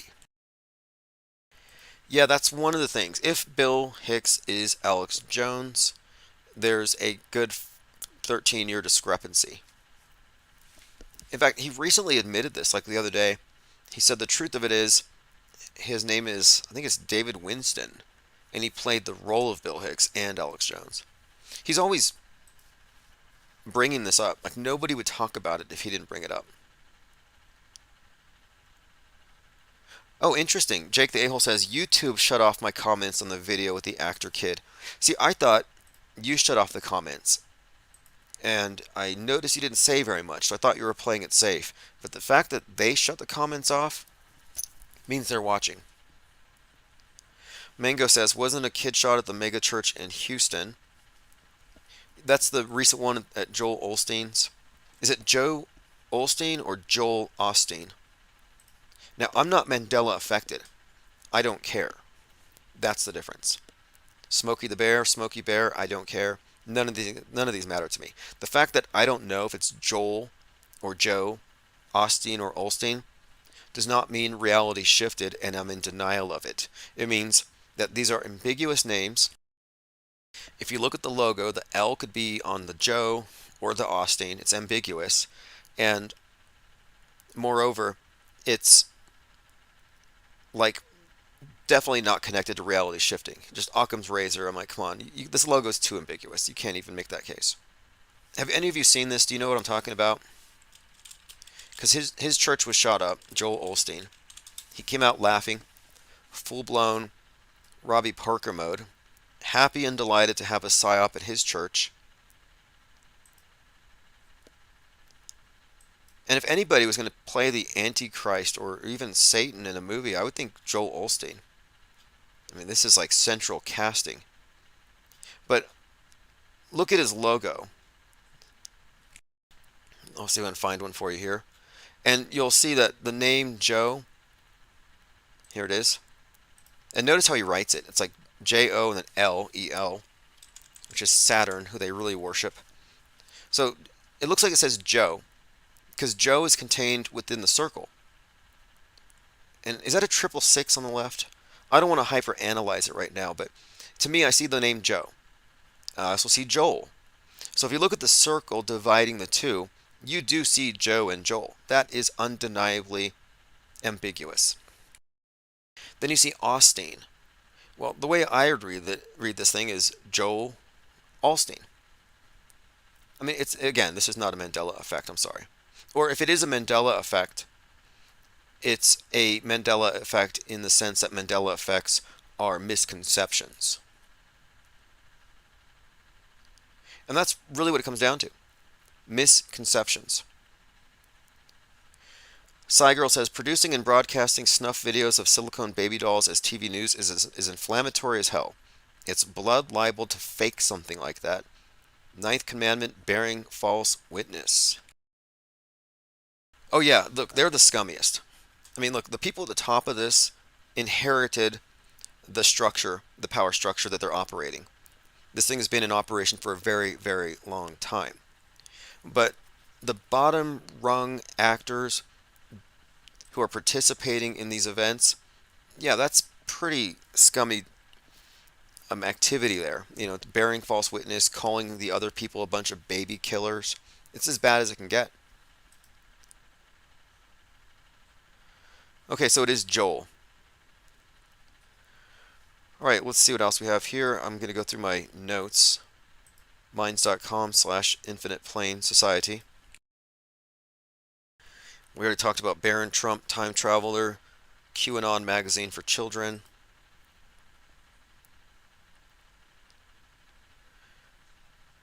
We have an audio here, Alex Jones and David Icke. I'm going to skip that for now. David Icke has been on this kick lately where he's calling out the fake alt media, but to me it's just kettle pot. It doesn't really go anywhere. Raw Alerts also posted, the news is not real. So just to kind of bring it back to this really quick here, there's a concerted effort to drown out auto-hoaxing, to drown out Metascript breakdown, to ridicule those who are calling out the fact that the news is simulated and scripted and written in advance. So the finer point on this is this. It's simply that the news is real. It's as real as Mandela effects are real. But Mandela effects are not what Mandela affected think they are. They're misconceptions. The news is real, but it's not what news consumers think it is. It's a prefabricated reality TV version of history being played out on the world stage. It's worldview formation. It's not real reportage. So they're trying to bury this probably in advance of what we're going to do. Because we haven't really made it a secret that our objective is to take this think tank, consolidate it, purify it, and then metastasize it, and then see how far it can go. Cygirl says, Eddie Bravo nailed David Icke on the Apollo 11 moonwalks. Okay, I'm going to have to go back and watch that. He says he hasn't looked into it. You know, that's the same thing that James Fetzer said. Because he has a whole book on debunking Apollo 11. I'm like, have you looked into the space station? He's like, no. Like, that's weird. But he believes in it. You see, that's a problem. He debunks this one shooting, but he believes the next one. That's a problem. That means that they haven't undergone the paradigm shift. They're still auto-believers, but they selectively adopt skepticism. But only with some obvious events. And that's where truthers are. They're auto-believers who are selectively skeptical about certain approved events that you're allowed to be skeptical about. What we proffer here is skepticism as a stable philosophical posture. Every single news story, whether it's inconsequential or some big, explosive, spectacular event, every single one is approached with skepticism. It's not selective skepticism, which doesn't get you anywhere. Yeah, look into it, Eddie Bravo. Eddie Bravo has been pretty good about bringing up uncomfortable topics around people who don't want to hear them. That's for sure. Jake says, Eddie Bravo is an actor tied back to Rogan. Bravo did a stream with ODD and David Weiss a couple years ago. Is ODD still in jail for was it meth? I mean, look, all of the major popular flat earth channels, for some reason, a lot of them aren't around anymore. Jail, drugs, death, fake deaths, all over the place. All right, this has been great. This is Chief Crow and the Flat Earthworms Auto Hoax. We'll be back live very soon. I just wanted to start earlier today and kind of catch up on things, but we're going to get back onto our regular schedule. And I'm also working on a number of shorter videos on a lot of topics. Jake says, I know ODD is locked up, but I don't know for sure. You know what we should do? Is we should do a Where Are They Now? Like, there needs to be a documentary. Where are all of the various flat earthers from 2015 to 2018? Where do they all go? And just do kind of a retrospective. It'd be interesting to see what have they arrived at. Have any of them gone back? They say once you've gone flat, you never go back. I've heard that a few times. It may not be true. You know, do we have any who've gone back to the comforting delusion of the spinning ball in space? Honestly, I wish I could believe that. I wouldn't mind it. Like, it's easy. It's like, it'd be nice to know that everything's been discovered, they've figured it all out, we can trust them on the big picture and just focus on our lives. But no. Oh yeah, Math is now Power Clay, and he's actually selling the flat earth, which is genius. You know, so many people are trying to market this, they're trying to own it, Bible flat earthers creating churches around it. And then here you have Math comes out and he's like, I'm just going to sell the flat earth, and he bags it and sells it as some kind of I guess it's a skin treatment and a hair dye and a toothpaste. It's like the all-purpose mud. I've checked it out, looks interesting, haven't tried it myself. All right, this has been great. We'll be back, and sign up to the newsletter. I'll put a link below.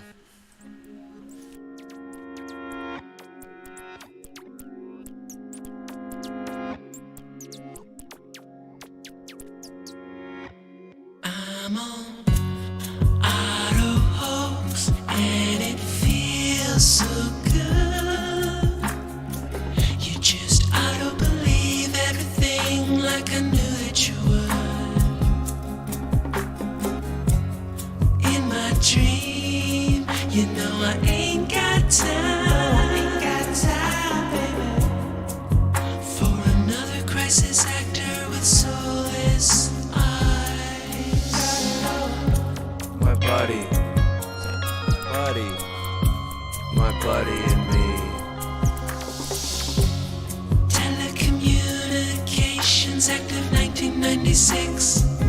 96, y'all.